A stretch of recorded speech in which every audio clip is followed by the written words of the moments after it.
Are you a bit daunted by the idea of communicating directly about sex? We often don't have a lot of experience or confidence when it comes to discussing sex.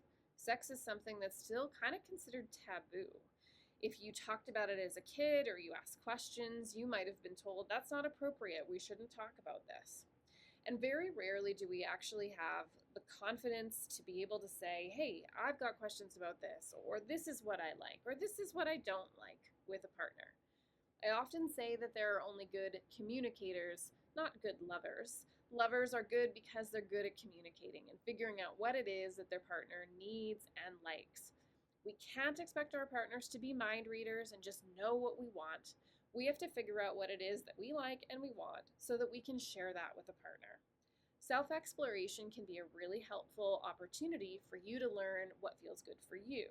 This often changes over the course of cancer treatment. The stuff that worked for you before might not work anymore, and so it might be discovering new strategies that work better for you.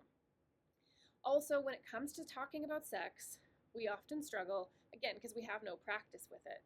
And feeling like talking to our partner in the moment can be really scary and overwhelming. I often suggest having a conversation outside of the bedroom, go for a walk, chat in a more casual environment.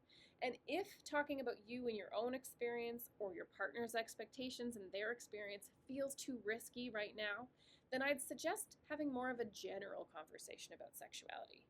Talk about what you're reading about in the news, what you're hearing about celebrities doing, some new thing that you've learned about or read about in a news article.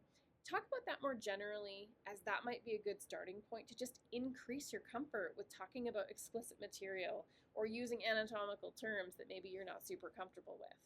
And then start to ease your way into talking more specifically about you and your partner. My last piece of advice is don't try to talk about it all at once.